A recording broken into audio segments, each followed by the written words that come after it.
He placed his feet on the path containing the powder that was a remedy for the feet, and he was immediately healed. He then took powder from all the paths, tying it into bundles. He made one bundle of powder from the path of the tzaddikim by itself, and he did the same with the powders from the other paths, and he took them all. He decided to go back to the forest where he had been robbed.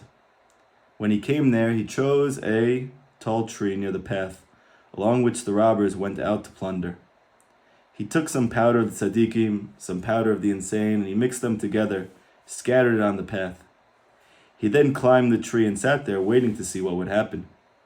A group of robbers who had been sent out by their leader to plunder set out. They came to that path, and as soon as they stepped out on the powder, they became tzaddikim. They began to cry out for their neshamot, for their souls, since they had previously robbed and killed so many people.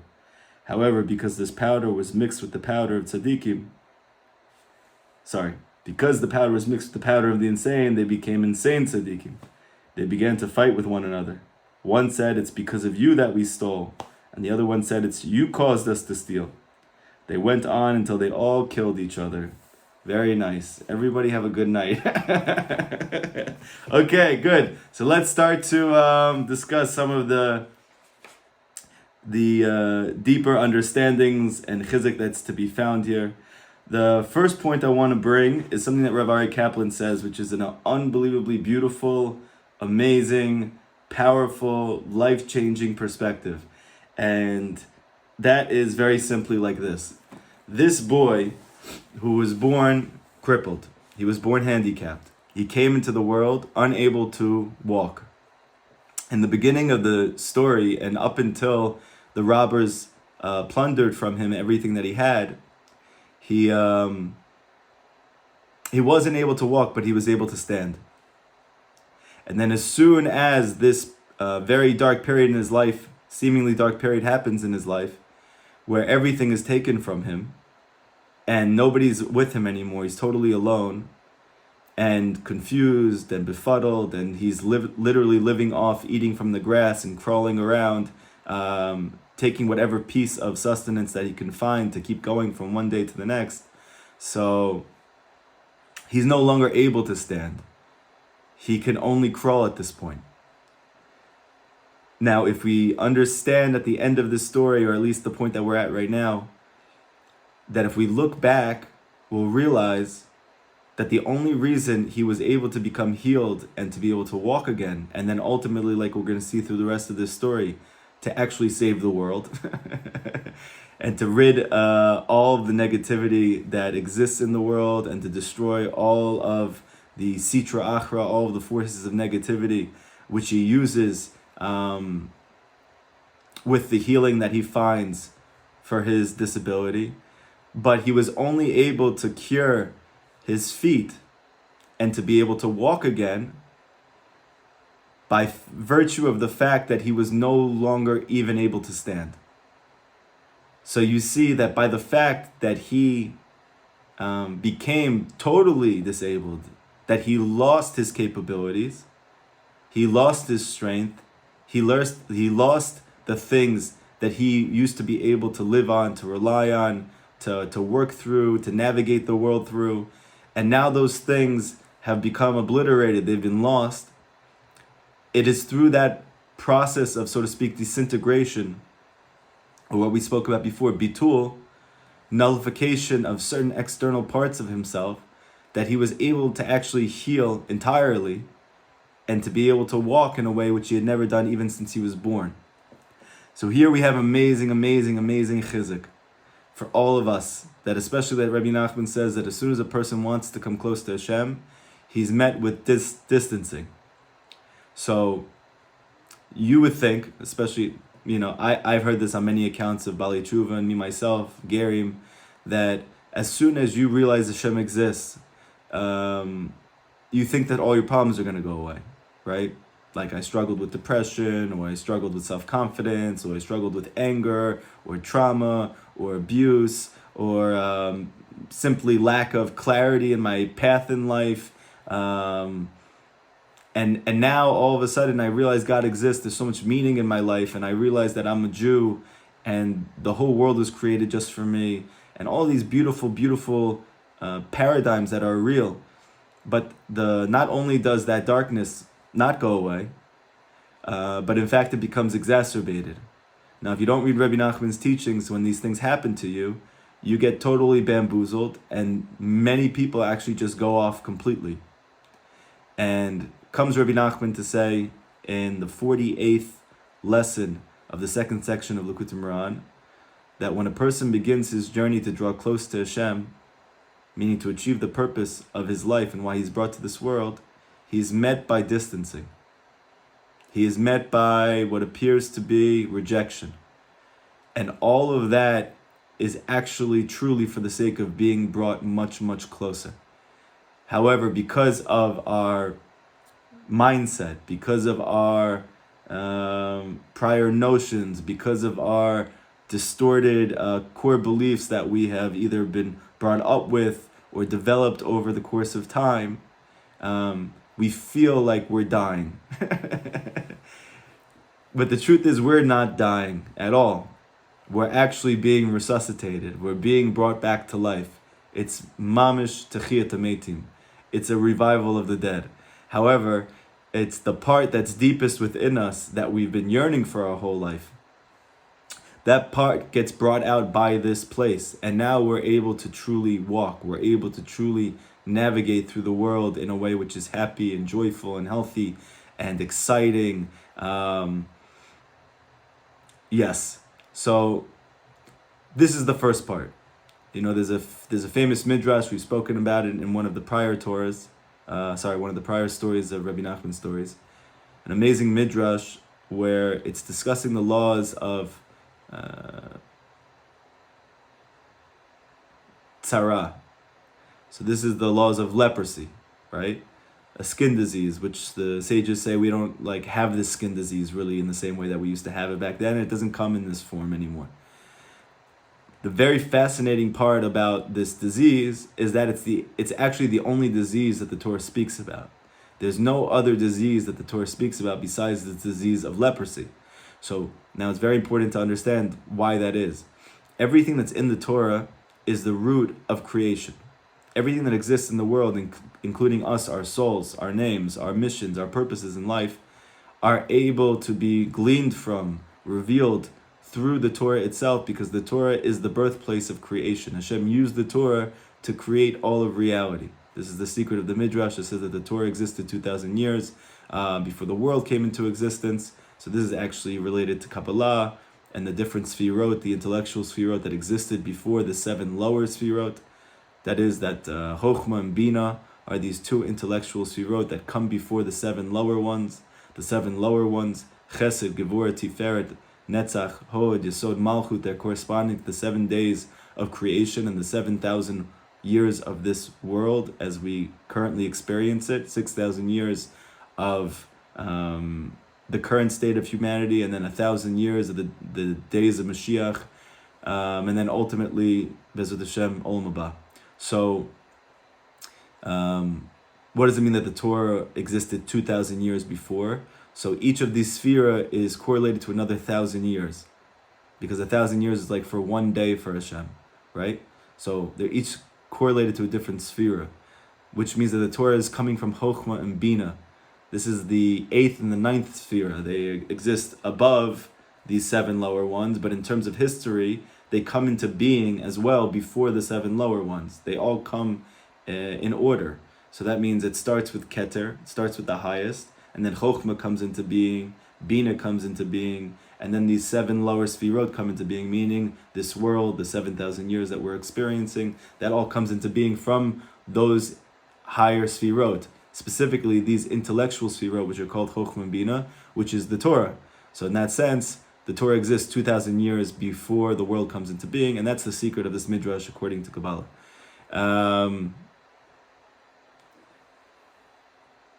Okay, so sorry, these texts keep coming up while I'm giving the class, and it's getting me distracted a little bit. So good, yes, okay. So the disease called tzara. So the fact that this is the only disease that's spoken about in the Torah means that every illness, every disease anything that would make a person choleh, sick, according to halakha, it's all encompassed within this disease called tzara'at, or to be called a mitzora, right? Now, this whole concept of this disease called tzara'at takes on tremendous proportions, because all of us have struggled or are struggling with some form or another, or multiple forms of illness, disease, sickness, whether that's physical or whether that's mental or whether that's spiritual or emotional. So therefore, we're all stricken with tzara'at, right? So now what happens? There's an amazing midrash that speaks in the Torah about the laws of tzara'at. What happens when you have tzara'at? It goes and explains that even your possessions can get it. Even your possessions can develop this disease called tzara'at, and you could see it within the walls of your own home. And therefore, once you have them in the walls of your own home, what do? So the Torah says that you actually have to bring a Kohen to inspect the walls of your home, because the Kohen is considered the spiritual leaders of the Jewish people. They're like the tzaddikim of the generation, that it says the eyes of Hashem are on them, which Rabbi Nachman explains to mean that it's in them, meaning they see what Hashem sees. Hashem lets them see what he sees, so to speak, and therefore he could see the root of your soul, and he can see the root of the cause of illness. And so in this case, the Kohen is brought to the home to be able to see what is the root of the illness and what to do about it. The Torah then says that when it's been able to be proven that there is tzara'at in the walls of the home, you need to now break down those walls. You need to break the walls of the home and build them anew. The Midrash comes out and says an amazing thing. The Jewish people were outside of Eretz Yisrael when they got these laws. They were still on the way from Mitzrayim to the land. What was the purpose of these laws? Why are we learning them now if they weren't even in the land yet? So the answer is because it says that one of the 7 nations that was living in the land of Israel knew that the Jewish people would be coming, that they were on their way to the land of Israel, and they were coming to conquer it. And so because they were nervous about them doing so, and they actually, because they had heard about the miracles that were taking place to the Jewish people, they actually believed that the Jewish people were going to conquer them. So as a result of that, they took all of the treasure which they had, and they hid it within the walls of their home. What ended up happening is that when the Jewish people came in, they assumed that they wouldn't know that, they would never see that, and then they would eventually be able to come back into the land to get the treasure out from within the recesses of their own home. However, because the Torah says that when the walls of your home are affected with leprosy, affected with tzara'at, then you need to actually break down the walls of your home. And what ended up happening is that the walls of the homes in which this treasure was hidden in, those homes were all affected with this disease called tzara'at.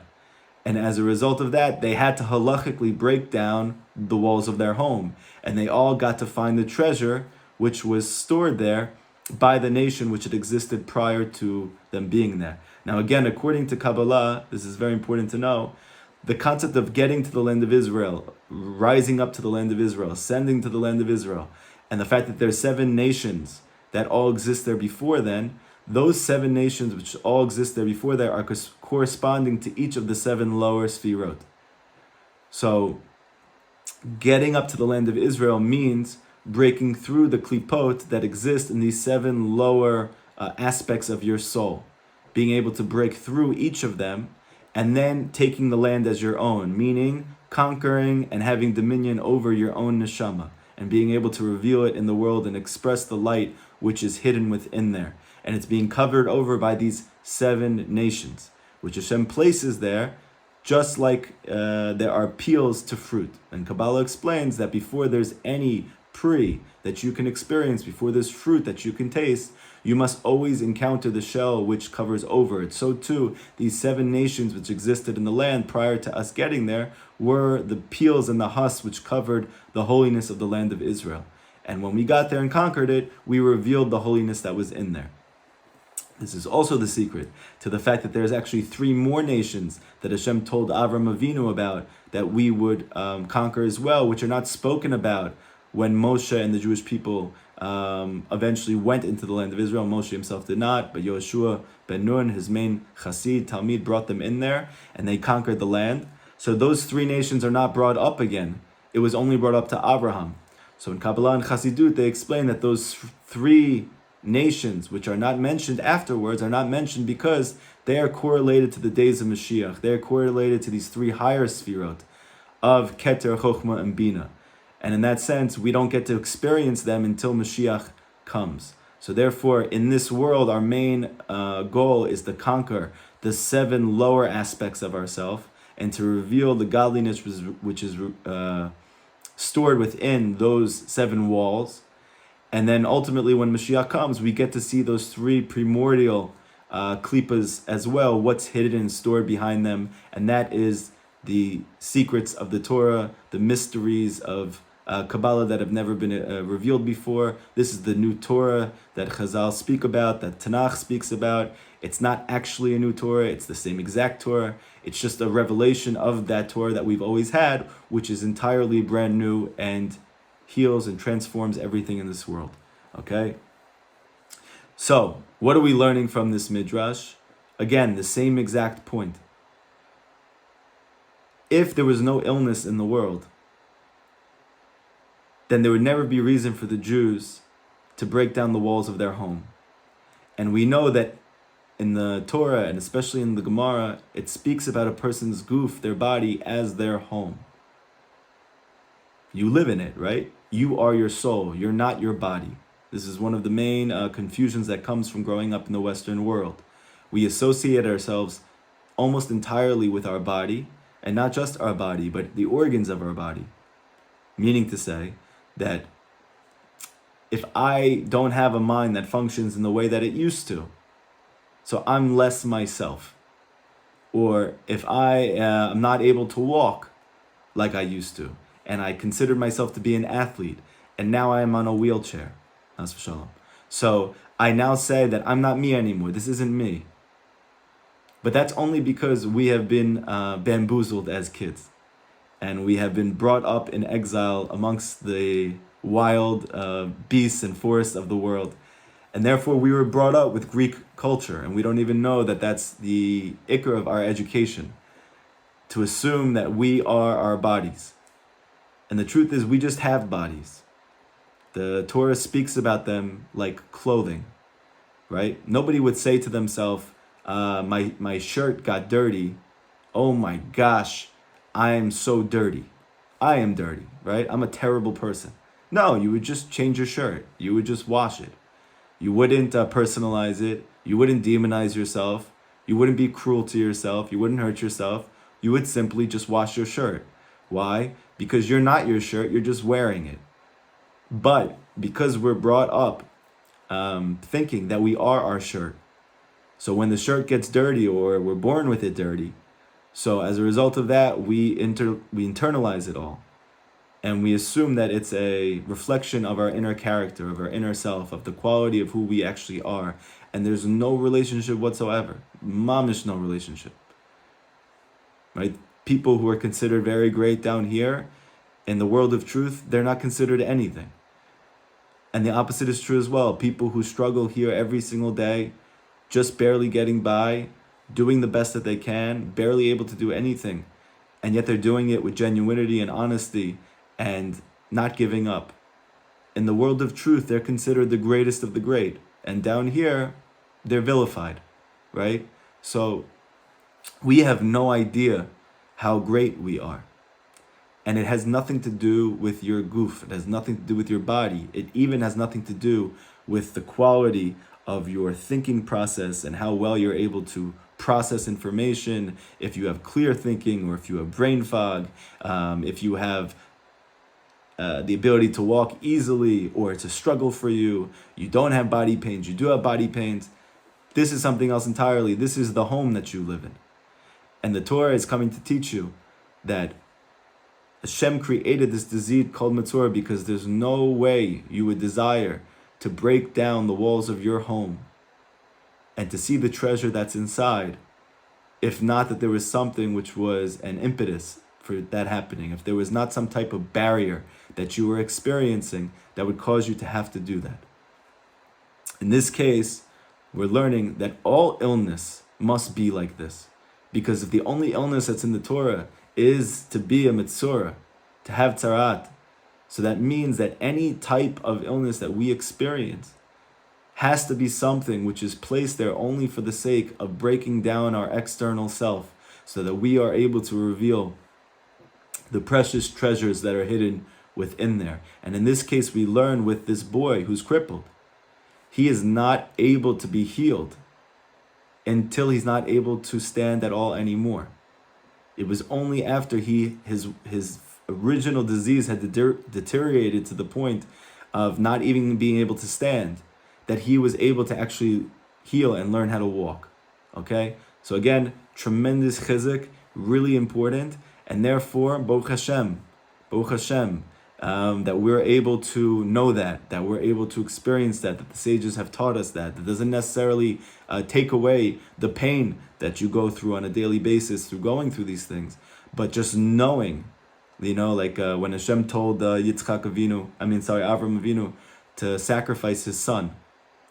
And it says that Avraham saw from afar as he was walking to do a Kedat Yitzchak, to the mountain of what would eventually be the Har Bayit, which he called then Har Moriah. So it says that he saw the mountain from afar, he saw the place from afar. So Rabbi Nachman explains in his teachings, what does it mean that Avram Avinu saw the place from afar? Avram Avinu himself couldn't logically understand how it could be that everything that Hashem stands for, everything that he espouses, all of the good in which he had shown that he has to Abraham and that he wanted to reveal to the world, this whole commandment to go sacrifice his one true son, his firstborn son, his hopes and his dreams, the legacy that he would leave, would all come through this boy. And Hashem adds to it and says, this boy, that's your only boy, the one that you love, the one that's your precious one. And he says it, it's like as you're watching it, you start to cringe because you know he's commanding him to sacrifice his own son. So how does Avram get through that challenge? How does he get through that test in his life? So Rabbi Nachman explains he gets through that test by seeing the mountain from afar, which Rabbi Nachman explains to mean by keeping his mind, his heart, his soul on the world to come. Keeping his mind on this place in the future that's only good. Because even though he doesn't understand how the present could lead to there, because what's happening presently seems to be totally antithetical to this place which he is heading to, still he knows and he believes that he's going to end up there because Hashem told him he would. And Hashem told us that he would. And so we're learning all these amazing things about Hashem, and we're learning all these amazing things about how much he loves us. And when you start learning the teachings of Chassidus and the stories of the Baal Shem Tov and the stories of the Chassidic masters, the stories of Rabbi Nachman, you can't even fathom how much Hashem loves each and every one of us. It goes actually beyond the understanding of the human intellect. So then how do we go through so much? Even to the extent that it seems like Jews suffer chas v'lila more than anybody in the world, right? And historically, you can prove that. It's not so hard. So then how is it that we go through so much if Hashem is that good? And the answer is the story's not over yet. But how can this lead to that? Rabbi Nachman says, for this, you're going to need a munah. How are you going to have a munah during this time? By keeping your eyes on the place from afar as you're going through it. Keeping your eyes on this place from afar. Not taking your eyes off of that place. Because as soon as you take your eyes off that place, you will totally lose yourself in the present moment, thinking that this moment is the end. And really, this moment is just the beginning. The whole reason that Yitzchak Avinu was able to have a wife and to get married and to eventually have Yaakov Avinu, who would eventually have the 12 children who would become the sources, roots of the Jewish people for all of history. And that includes Moshe Rabbeinu, and that includes includes David HaMelech, and then includes Mashiach Zikenu, and then includes Yosef Tzaddik, and then includes all of the great tzaddikim and all of us that have ever existed. We all come from a Kedat Yitzchak. How is that possible? Because the Arousal teaches that Yitzchak Avinu was born with a female soul. Right? He comes from the left side in Kabbalah. Everything on the left side is considered female. He's rooted in the sphere of Gevura. Gevura means strength, and strength is a female quality according to Kabbalah. And if you want to see how strong Jewish strength is, just look at Jewish women over the course of history.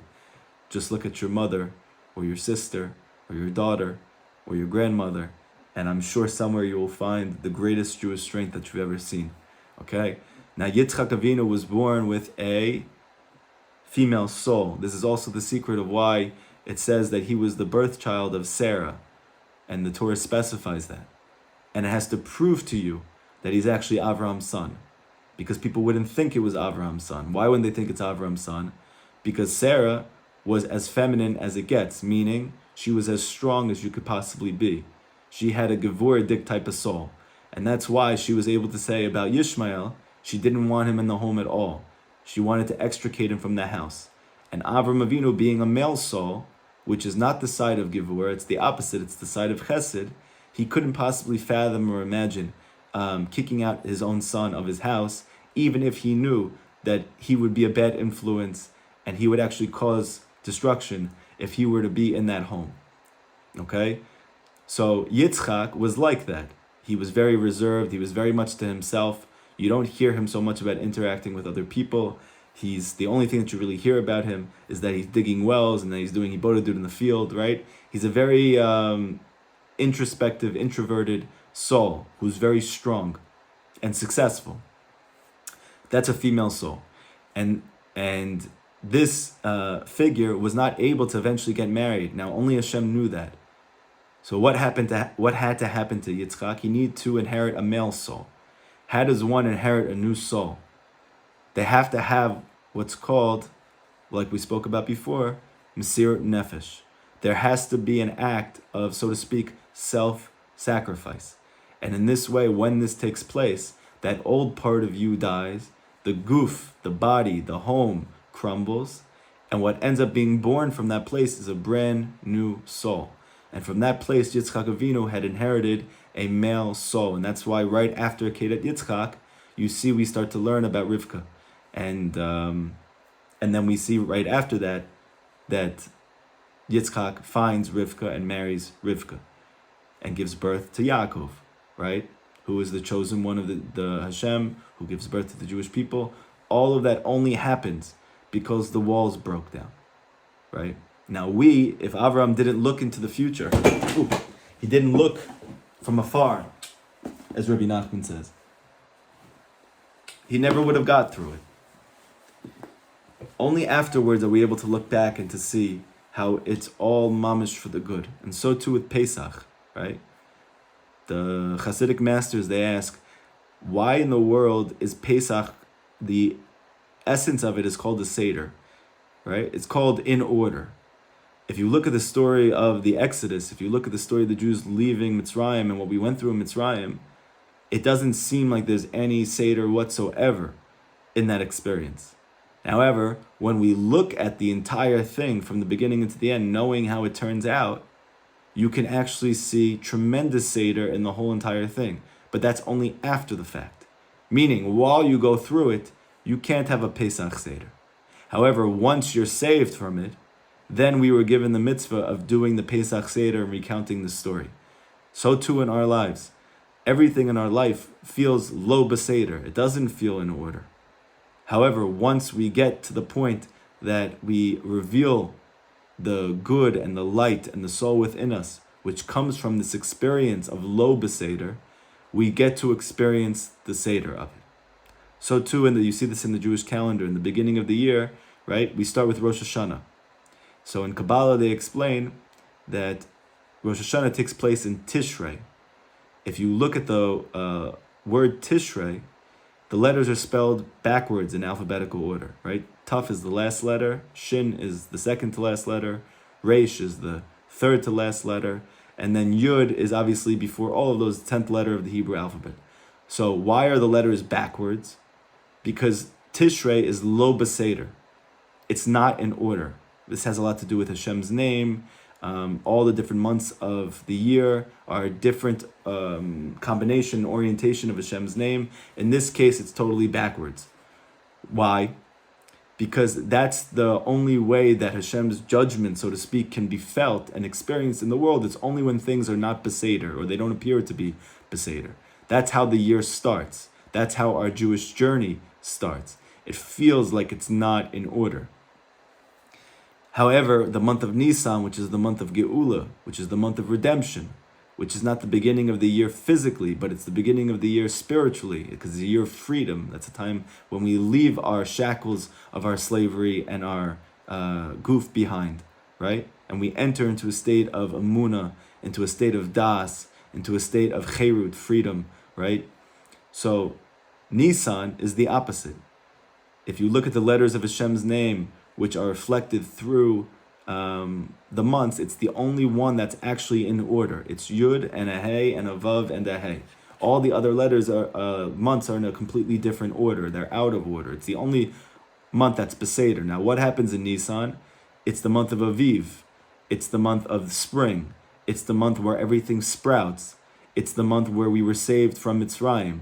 It's the month in which we are taught that the Geula is going to take place, the redemption is going to take place. And it's the month that we have Seder. We have the Seder, right? And we're able to see the good from everything that takes place in retrospect. But we needed to go through Tishrei to get to Nisan. And we need to go through exile, Galut, to get to Geula. There's no Geula without Galut. There's no redemption without exile. And there's no healing without breaking. Or as Rabbi Nachman says, if you believe that you can break, you must believe you can fix. Not because he's trying to give us encouragement or chizik, even though obviously it's tremendously mechazik, it's tremendously encouraging, but because that's the actual reality. And how do we get to the point that we get there? By keeping our mind on the place that's afar, keeping our eyes on that place as we go through whatever it is that we're going through. And then we see through this, he ends up being healed. Another aspect that comes out of this, which we see as this goes on,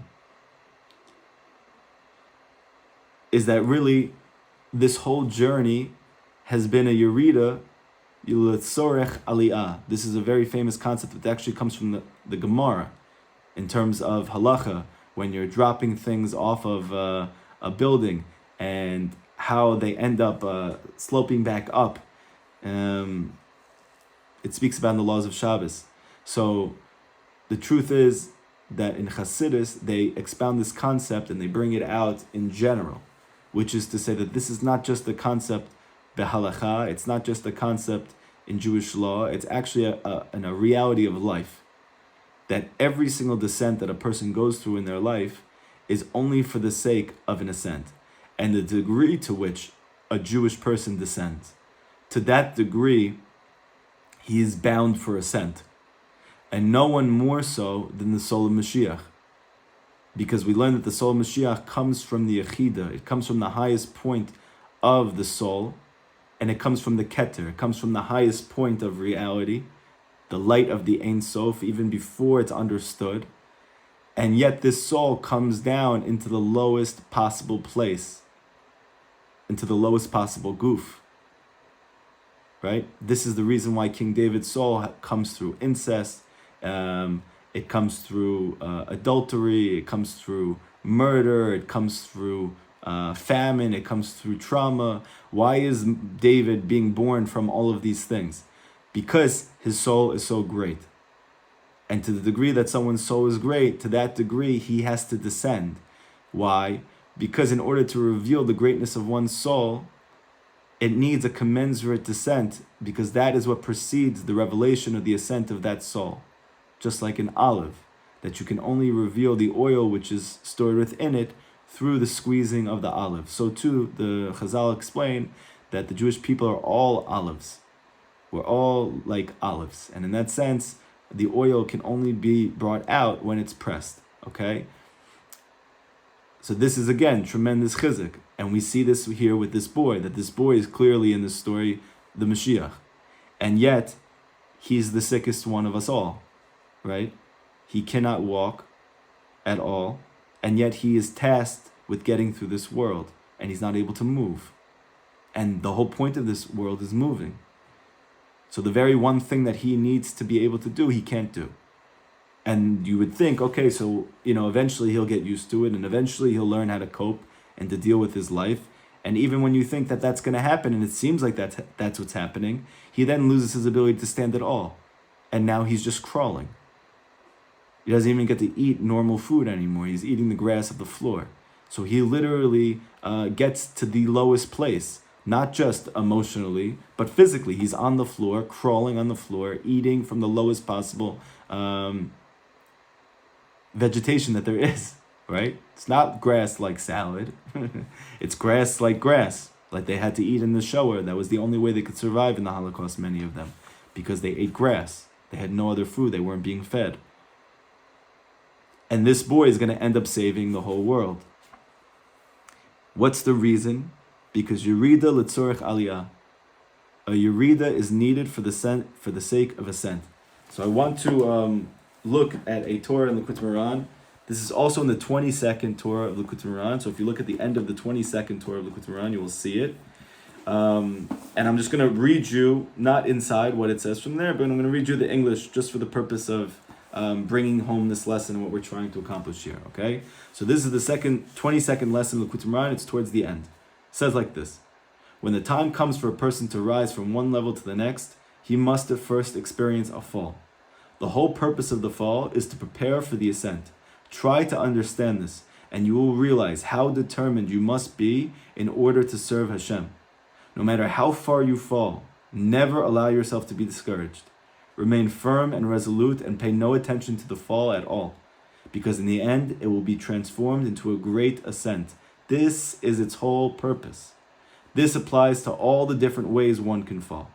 Each person always thinks that his situation, his own personal situation, is so bad that this does not apply to him. This thing that Rabbi Nachman is saying above, that it can't possibly be that this applies to him in his situation. People imagine it applies only to those on the very exalted levels who are continually advancing from level to level, the great tzaddikim.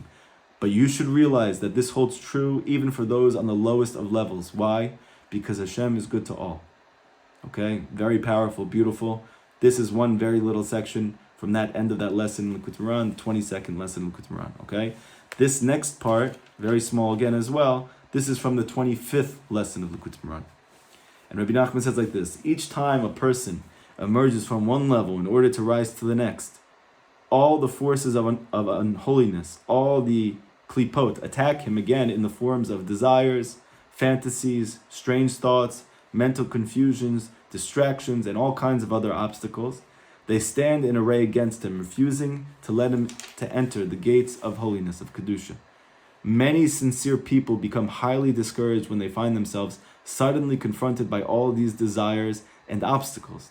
They start to think that they must have fallen from their previous level, because for some time they have not experienced them with the same intensity that they're doing now, because they were actually just dormant.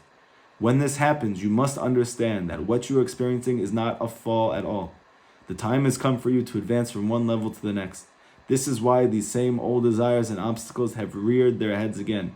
Whenever this happens, it takes great strength and courage not to lose hope, but to overcome all the desires and obstacles again.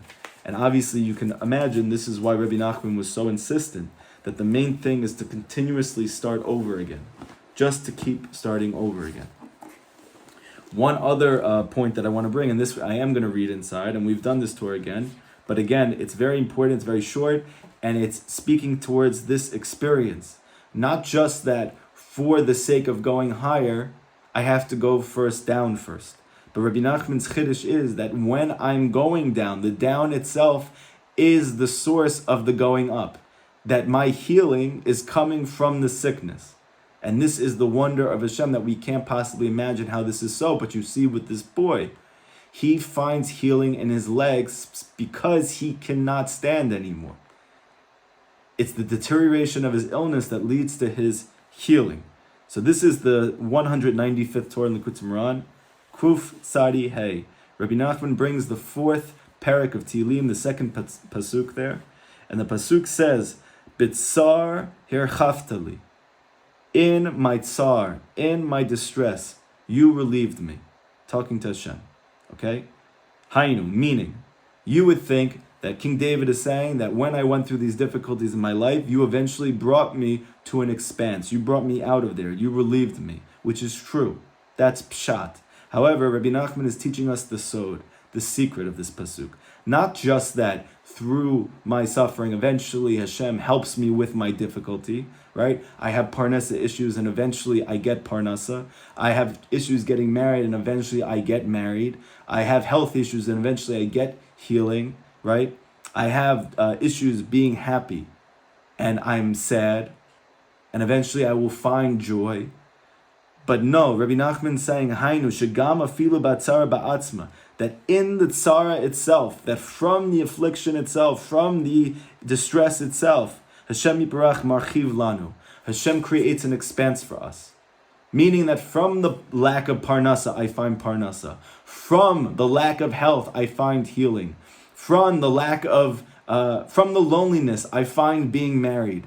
It's not that these things are getting in the way of me achieving those things that I dream of.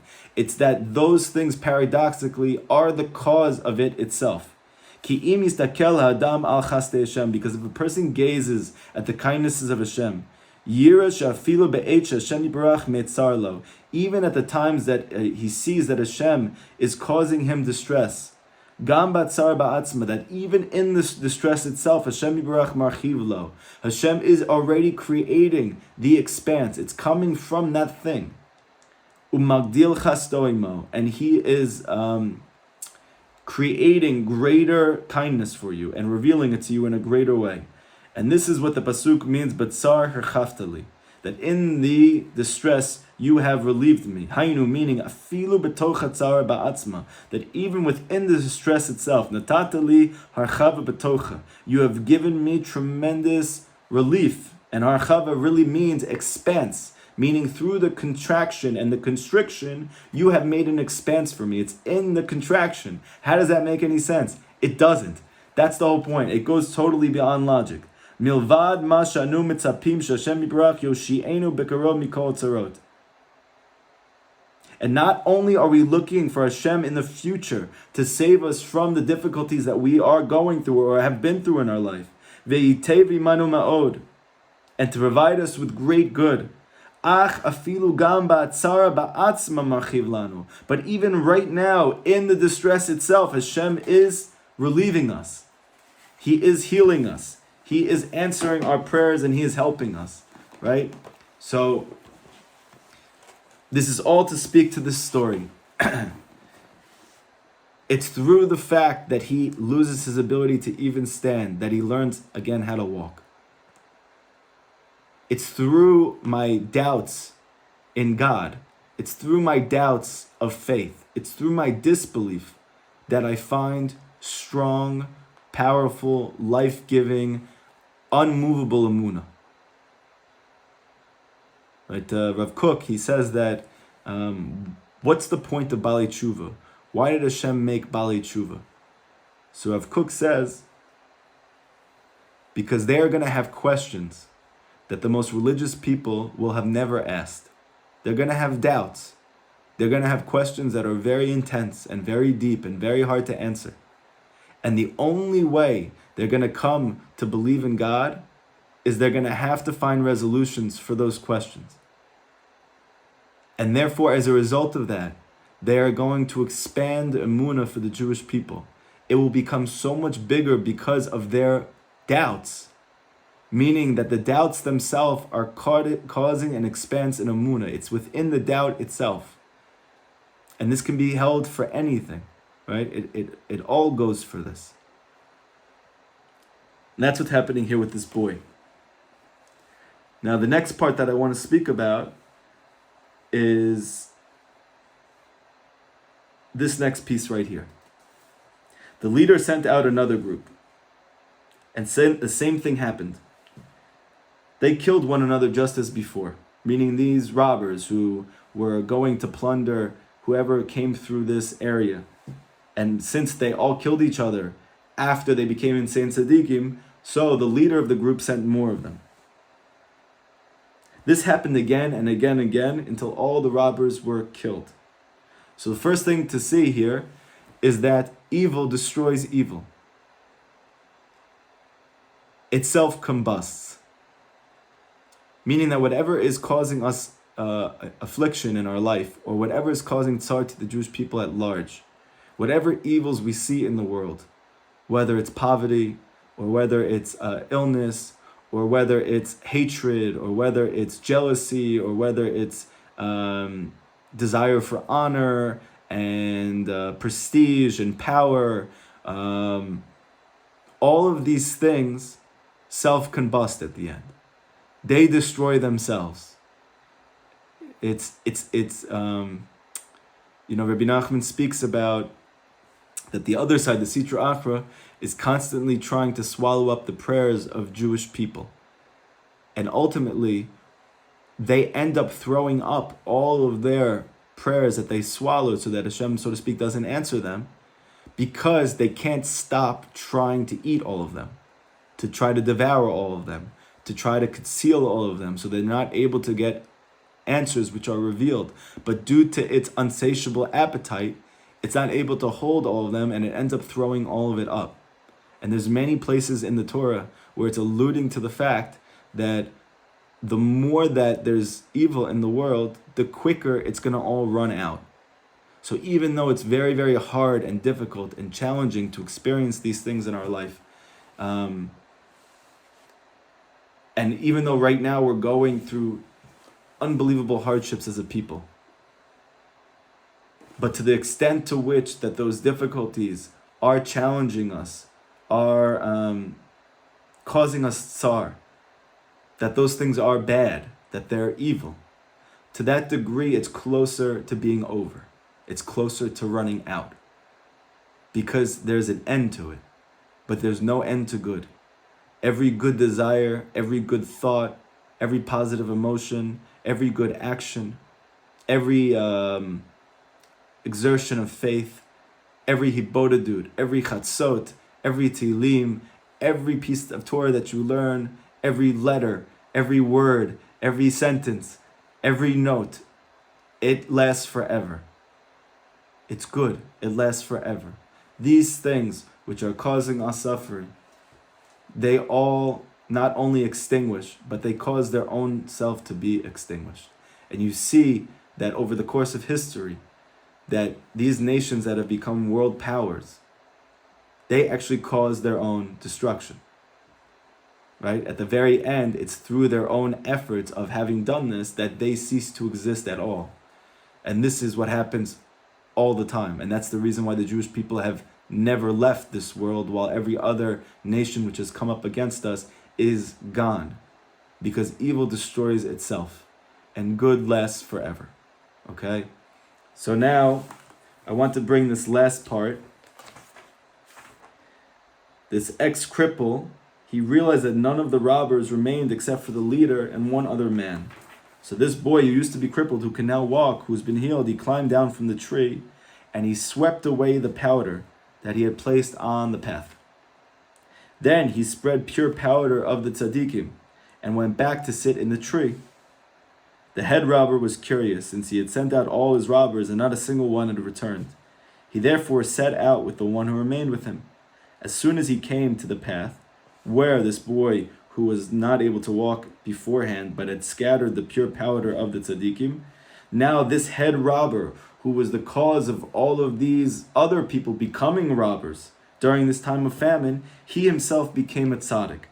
He began to cry out for his soul to his friend because he had killed so many people, he had robbed so much property. He tore out graves and he did tshuva with tremendous remorse.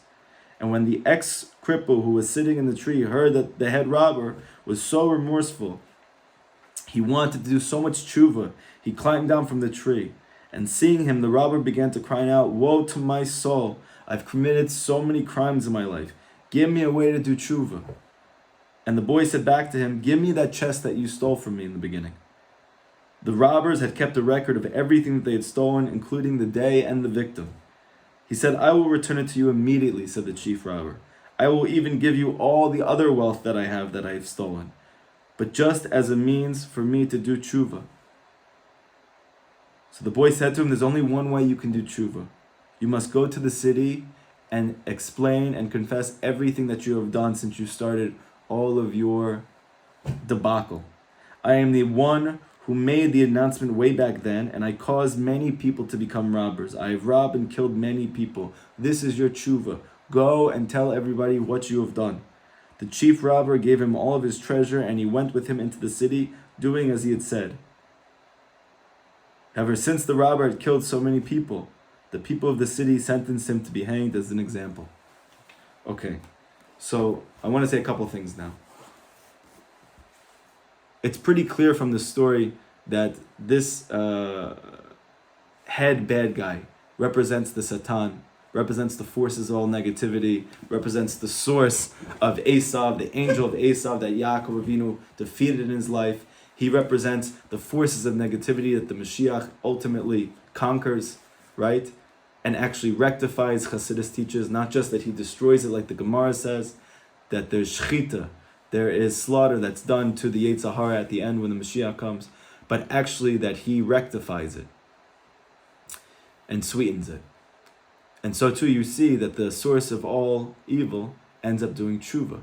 Just like we see even that Yishmael, before he passed away, he also did tshuva, meaning Avram Avinu's son, who had done very terrible things, who the Torah calls a para Adam, like a wild animal, right? And that is its nature.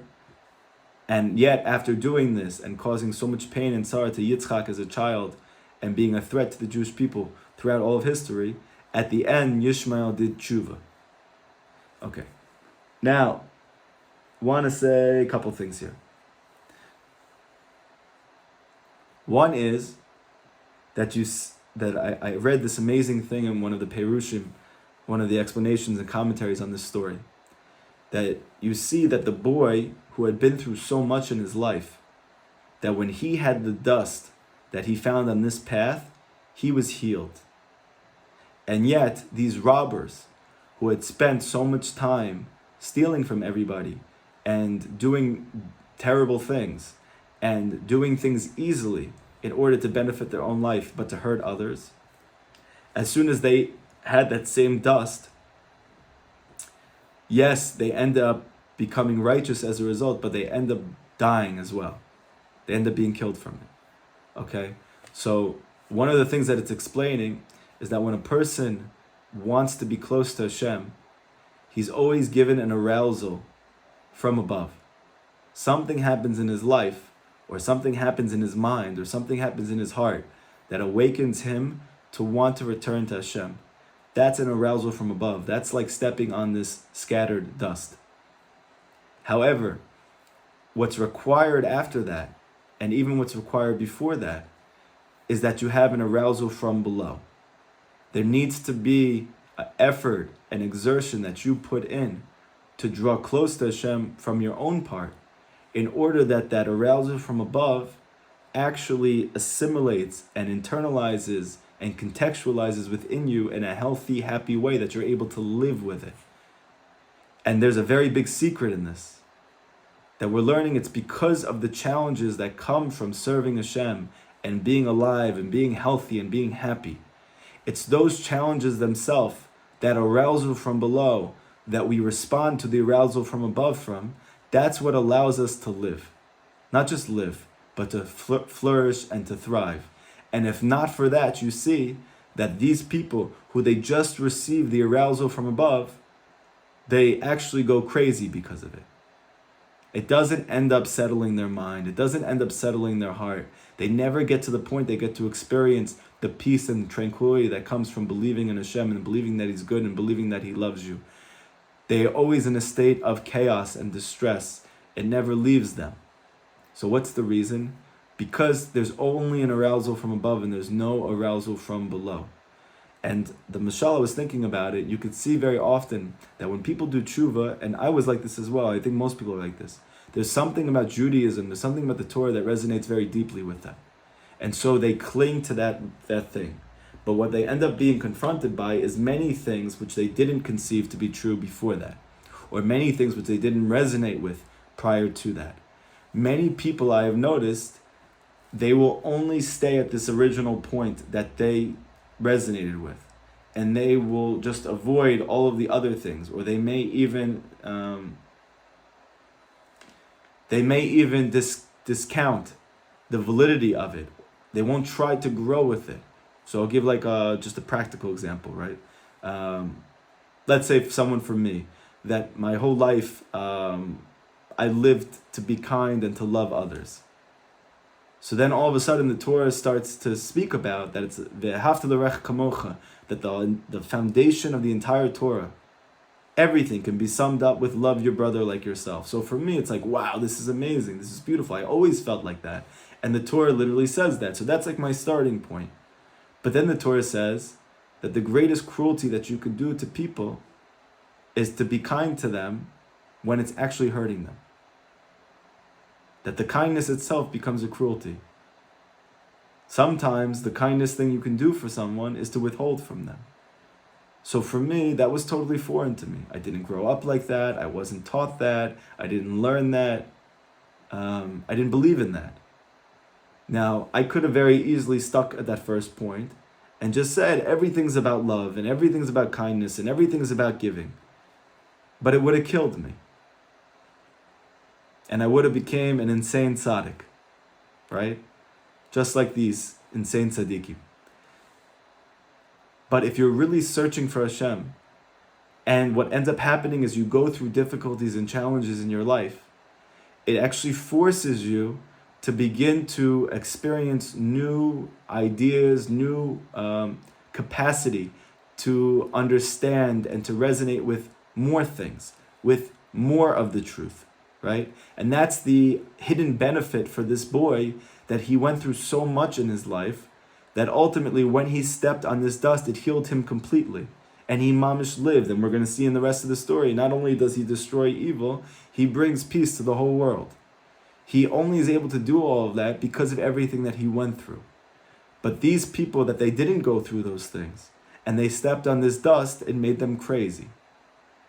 Or you can give like another example. Let's say a person, he ends up becoming religious because he loves the land of Israel, right? And he sees that there's more mitzvot about living in the land of Israel than any mitzvot that are bound up within the land. And you can't do all the mitzvot unless you live in the land. And the Gemara says that the land of Israel makes you wise, and there's no Torah like the land of Israel. And the Gemara says that if you live in Chutz La'aretz, it's like you don't have a God, and if you live in the land of Israel, it's like you have a God. So you're like, wow, I love all of these things. This resonates with me. This feels like home. And my parents were in the Shoah, and so now like this means so much to me that we have a homeland, and this is my whole thing, Eretz Yisrael, the land of Israel.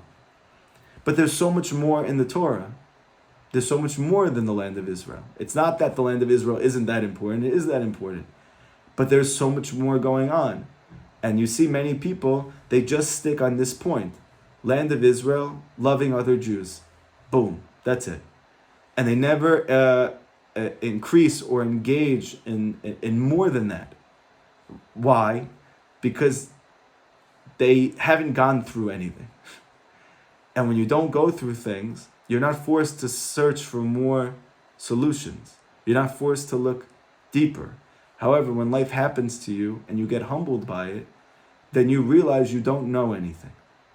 And when you realize that you don't know anything, you become open to receiving more truth. Like the Pasuk says, Chochma timse me'ayin, that Chochma, wisdom, comes from nothingness, right?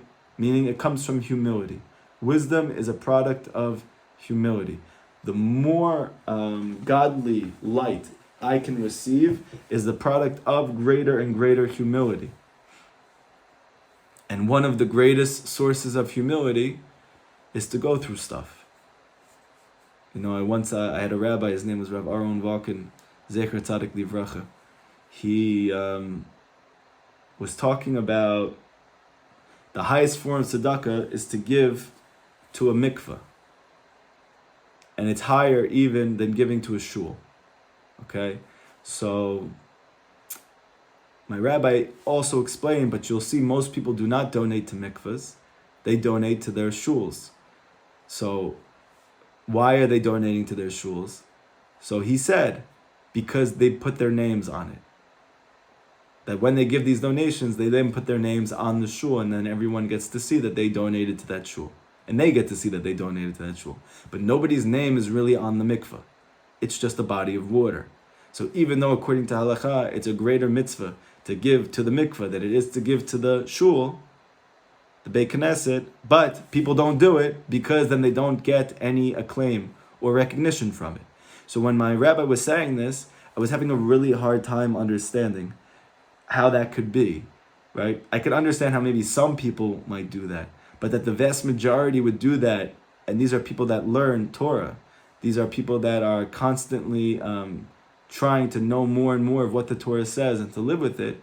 How could they then take the money that they've worked so hard to earn for and knowingly give it to a lesser form of charity when they know that there's a greater form? Why would they have a lesser mitzvah? It didn't make any sense to me. Despite the whole recognition thing. And I came to my rabbi after and I said, I don't understand. And he said, what don't you understand? And I said, why would anybody knowingly do a lesser mitzvah when they could do a greater mitzvah? When it doesn't take any more effort, it's the same amount of effort. And he said, why is that hard for you to understand? And I said, because it doesn't make any sense. If I'm already working so hard for this money, and now I have the capacity to give this money as tzedakah, why wouldn't I want to give it to the highest form? So he said, David, you don't understand for a couple of reasons. One, and this is the greater, all-encompassing reason, is because you're not chasing after honor. Because you're humble, you don't understand why people who are not would actually make decisions based on that one nakuda, even though it would override every other part.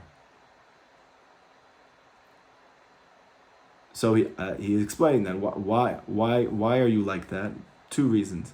He said, one, because everybody struggles with something different, right? You don't understand this nakuda because Hashem gave you a gift that you are not interested in recognition.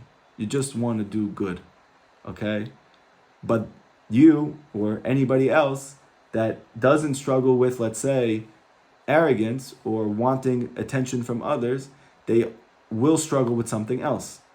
So they'll struggle with sadness, or they'll struggle with the desire for eating, or they'll struggle with taivaniyuf, the desire for sex.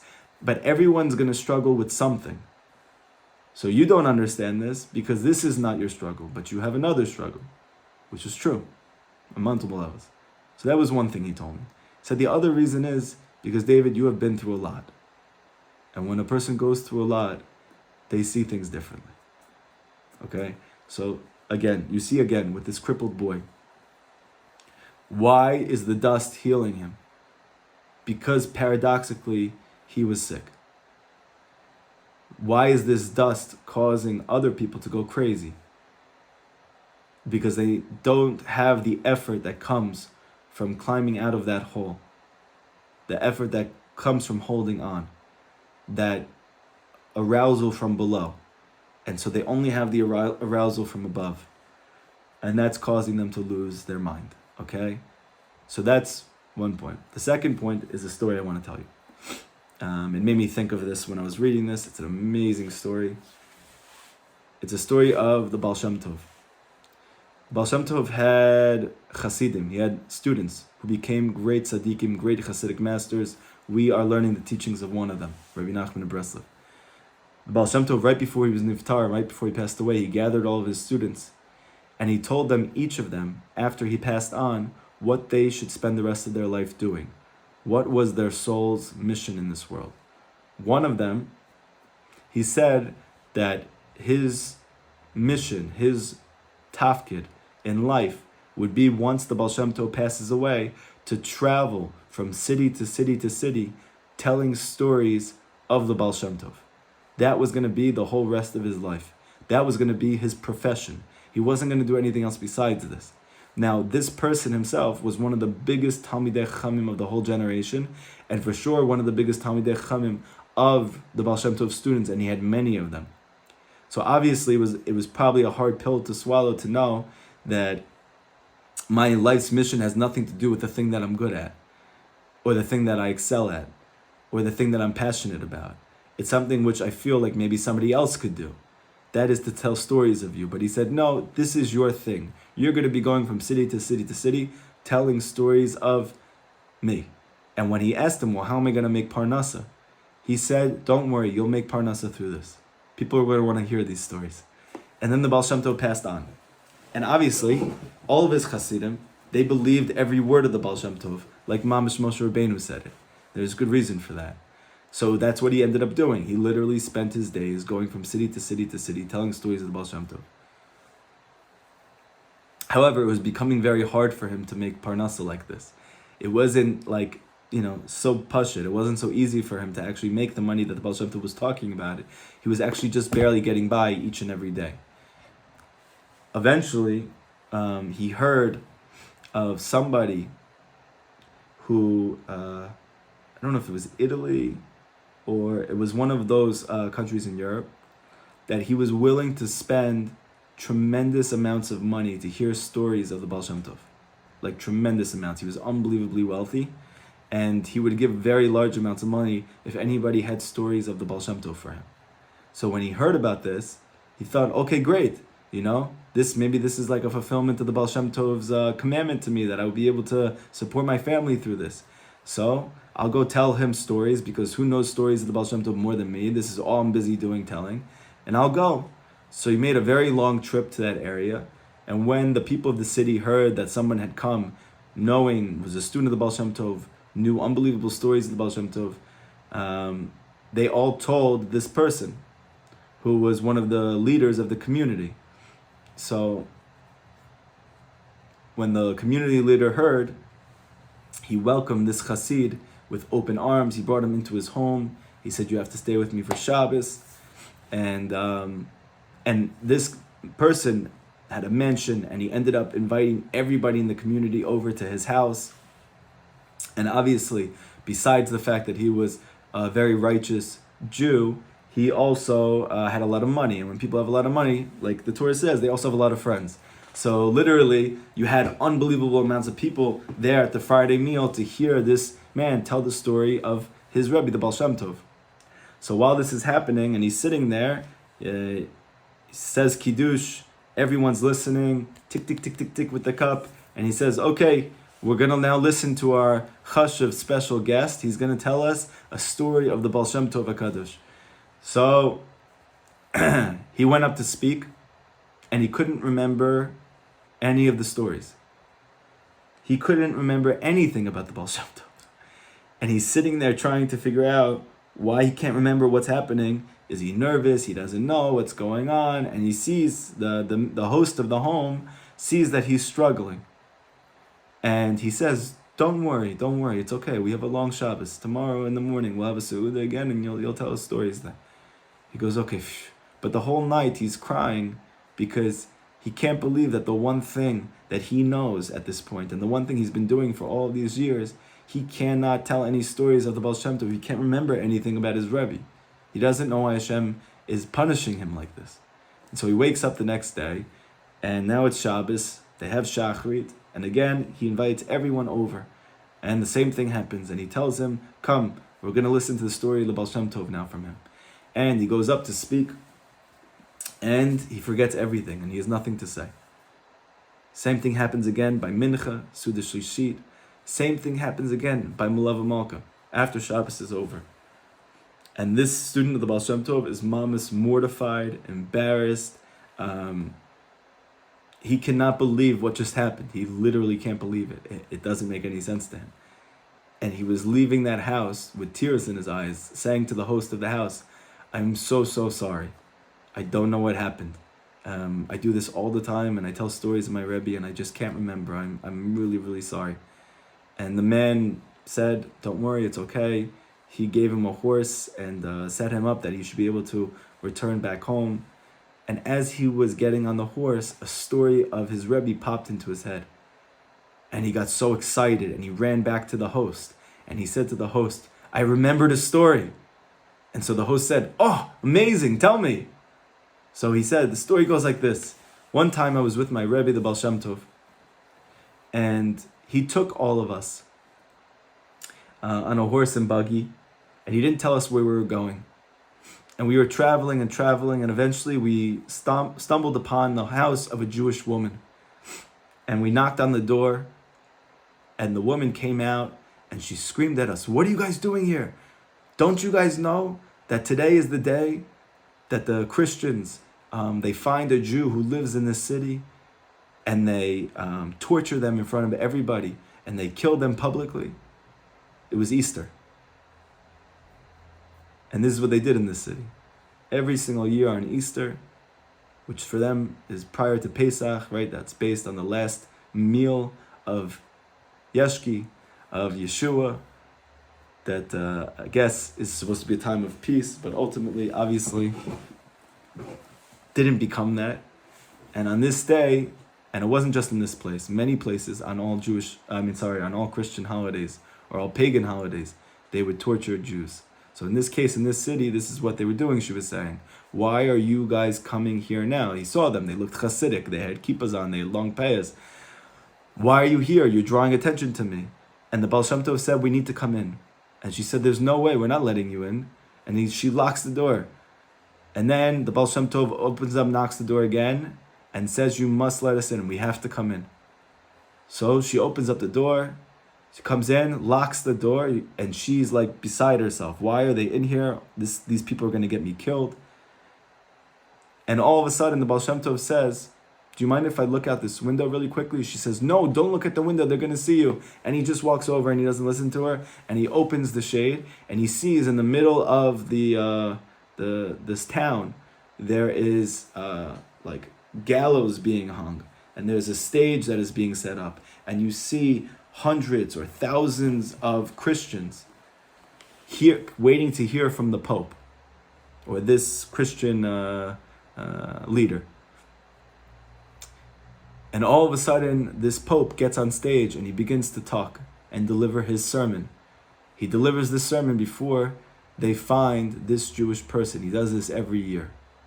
And the woman said to him, what are you doing? The Pope is now giving the sermon. They're going to start looking right after this for any Jew that they can find. Close the window. You're drawing attention to us. And the Baal Shem Tov said to his Chassid, the one who's telling the story right now, said, the Baal Shem Tov told me, go tell the Pope that I want to speak to him. And the woman said, forget about it. You can't do that. You're going to get me killed. You're going to get all of us killed. The Baal Shem Tov said, everything is going to be fine. Go tell him that I want to speak to him. And anyone who had the tzaddik as his Rebbe listened to whatever he said, even if they were scared out of their mind. In this case, he was scared out of his mind. And he went and listened to his Rebbe. So he's going now to the front of the procession. And he tells the Pope in the middle of his speech to come over. He needs to ask him something.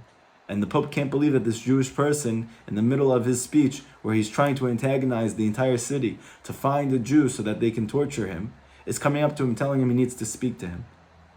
He comes over to him, the Pope, and the Pope says, what do you want? And he says, the Baal Shem Tov wants to speak to you.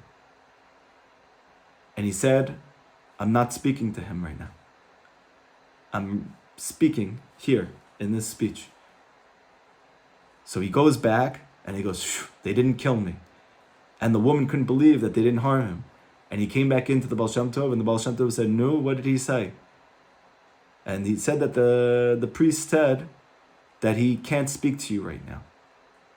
The Baal Shem Tov said back with a look of tremendous anger, tell him that the Baal Shem Tov needs to speak to him right now. And he can't believe it, and she can't believe it. She's beside herself. And he goes back, and he tells the priest. And the priest has somebody who's with him take over for him to speak. And he then goes to this woman's house, enters into the house, goes into the room where the Baal Shem Tov is, and alone the Baal Shem Tov locks the door. And they spend hours together. And by the time that the door is opened, they never saw him come out. And in fact, nobody ever saw him again. And as the person is hearing this story, the host of this home, right? So let's go back again. This story is being told by the Baal Shem Tov's student to this person who has been hosting him for the whole Shabbos, who pays people to hear stories of the Baal Shem Tov. This chassid couldn't think of a story the whole time, and now he remembered this story. So this man, the host who's listening to the story, starts sobbing uncontrollably. He starts crying. And the student, the Baal Shem Tov, knew this was like an amazing story, that the Baal Shem Tov got rid of this person from hurting the Jewish people. But why is he crying? Why is he taking it so personally? And he said, what's going on? And the host told him, do you know why I pay people to tell me stories of the Baal Shem Tov? Do you know why I pay everything that I have? I give anything that I possibly have to hear stories about your Rebbe? He told the student of the Baal Shem Tov, the host told the student, I'm that priest. And the Baal Shem Tov took me that day. And he put me in the room and he locked me in there. And he told me, you're a Jew. And just a few days prior to that, there was rumors that I had heard from my family that I was in fact Jewish. And I didn't believe them. And the Baal Shem Tov was telling me, you're a Jew. And I believed him. And I realized that he was right. And I said to the Baal Shem Tov, but how will Hashem ever forgive me for all of these things that I've done?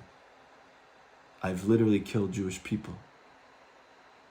And the Baal Shem Tov said to him, if you go into exile and you leave this place and you never hurt another Jew again,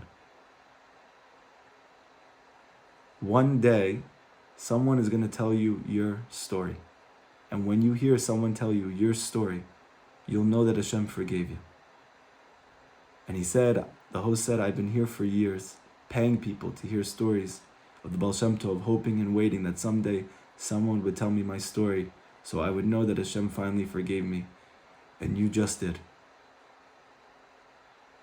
So this story is amazing. Mom is an unbelievable story on so many different accounts. But it reminded me of the story that we're learning now.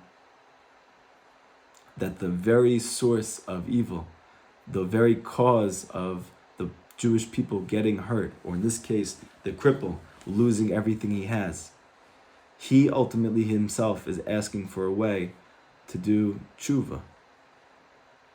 And the great tzaddik is able to help even him. And in the end, the tzaddik can help everybody. And just as this final, last point on this whole conversation, this whole chabur, I've told this story in the past, but again, it's worth mentioning now.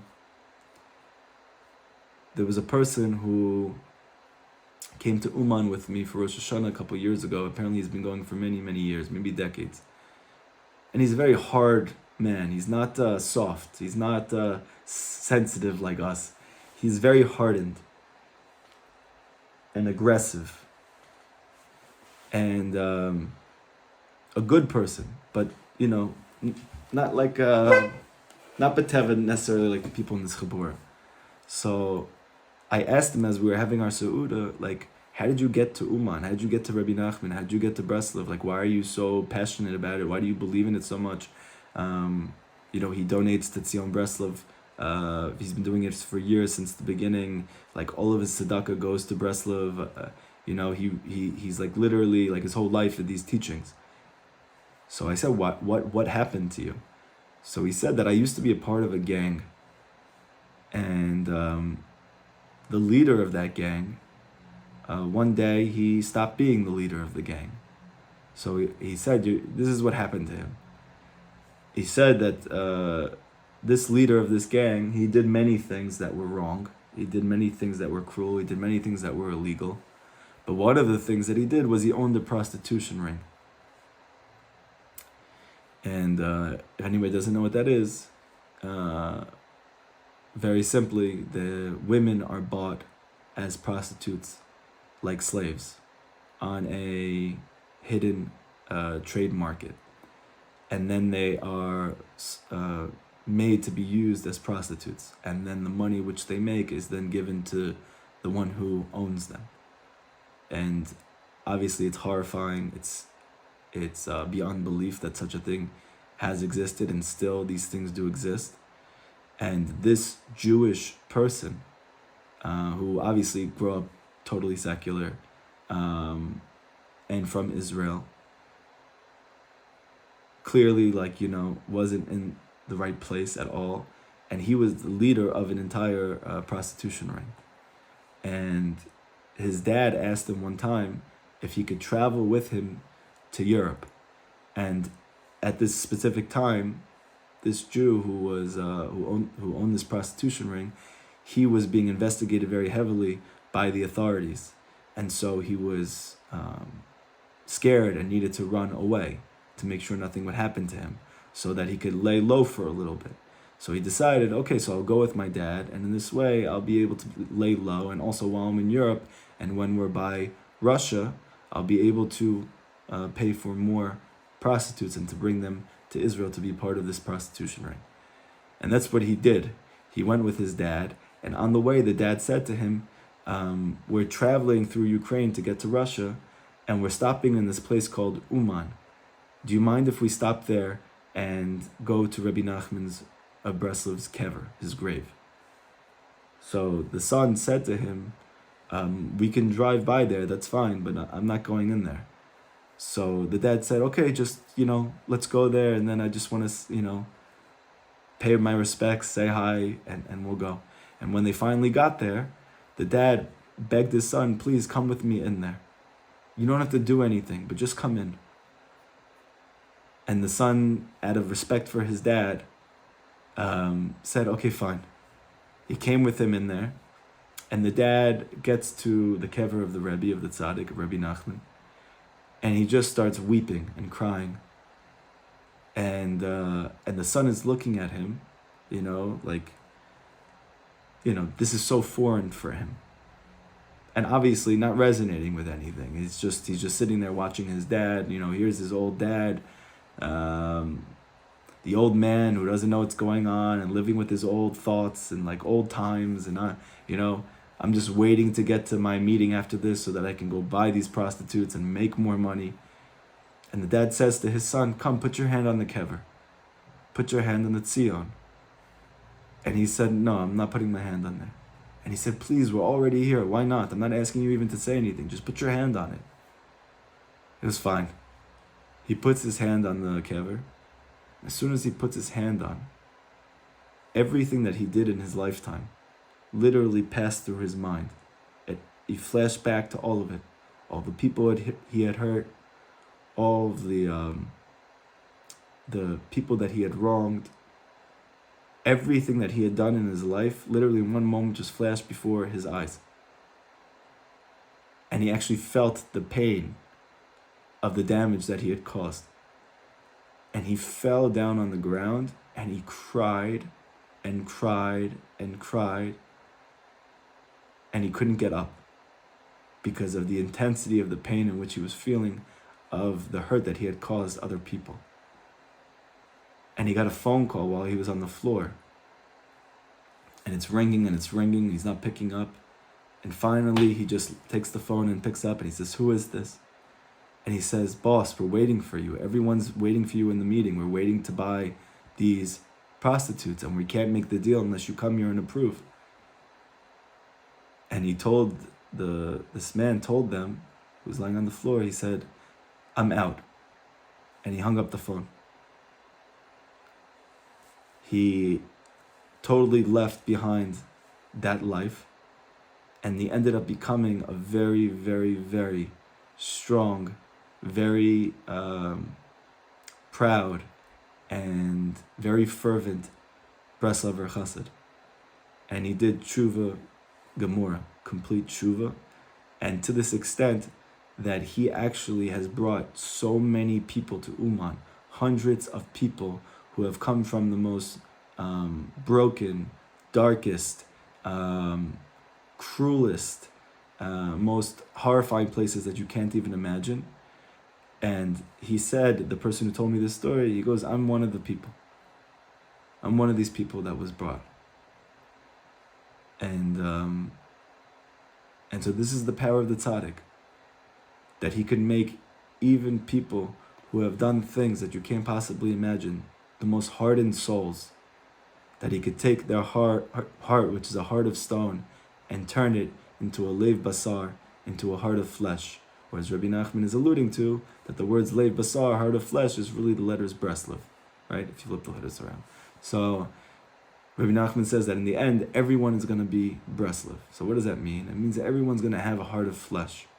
We're all very hardened from our lives. We're all very hardened from the difficulties and the challenges that we have to go through, and maybe the difficulties and the challenges we have caused others. But ultimately, that heart of stone is going to become a heart of flesh. And this is the koach of the tzaddik. This is the koach of the soul of the Mashiach, that he's able to bring tikkun to everyone, even in the lowest of places. Everybody have an amazing, amazing week. And please, if you're men in the men's group, talk about these teachings, speak about them to the other people in the group, encourage yourself, mechazik yourself in it, pray on it. If you're the women in the women's group, speak about it in the chabura, take the energy, the wisdom, the advice, act on it, learn it together, speak about it, talk about your experiences. It's the most powerful thing you can possibly do. I'm telling you, we have this amazing opportunity. We have the amazing men's chabura, amazing women's chabura, and bring other people in. You see other souls, you see other people that you feel like can benefit from it, bring them in. Rabbi Nachman says that every single stone is connected to many, many more stones. Every precious jewel is connected to many more precious jewels. So if you find one precious jewel and Hashem brings you them, bring them in. And then you're going to see that many more jewels comes as a result. And this thing is, what's the word?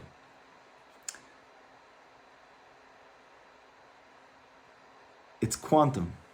It's not just a matter of one and then you have another one and another one. It's one and then it's 1,000 and then it's 1,000,000 and then it's 1,000,000,000. It's something exponential. Rabbi Nachman Zach is exponential. Rabbi Nachman said that when the Rashbi, Rabbi Shimon Bar Yochai, came into the world, he brought a light with him. And at that time, everyone was inspired to draw close to Hashem. But when he passed away, that light diminished and faded and went away. And then the Arousal, the Ari HaKadosh, came into the world and he brought a new light with him. And that light was very strong and it aroused the Jewish people to be close to Hashem. But that light eventually faded away as he passed away. Until my grandfather, the Baal Shem Tov, came to the world and he brought this light that was even greater. And it shone even brighter. But when he passed away as well, the light diminished. And that arousal also diminished. And then Rabbi Nachman said, and then I came to the world. And my light is a new light as well. However, my light does not diminish. And when I leave this world, my fire is going to burn until the coming of Mashiach. So what does that mean? That means that this thing is exponential. It starts very small, and it gets bigger and bigger and bigger and bigger. It starts though with one person. How do you eat an entire elephant? You start with one bite. Start with yourself. And when you feel good enough, invite another and invite another. And you're going to see that as time goes on, the fire will continue to burn. And this is not a fire which damages or harms or hurts. This is a fire which brings peace and love and brotherhood and sisterhood and life, mamish. And then we do not become the crazy tzaddikim, or we don't remain non-tzaddikim at all, but we literally all get healed. Bezrat Hashem, it should happen b'mirav yameinu soon in our days, and that all the Jewish men, women, children, and elders who are still in Gaza should be freed and released from that place and be able to spend Purim with their families, with simcha, with happiness, with joy, that this war should end, that the Mashiach Tzidkenu should come and should bring peace with him, and the Geula should begin, and days of sweetness and joy and imot and bliss should come. And it should come not just as a response to these things, but that really, mamish, from the Tsar itself comes the expanse. Everybody have a great week. Thank you so much.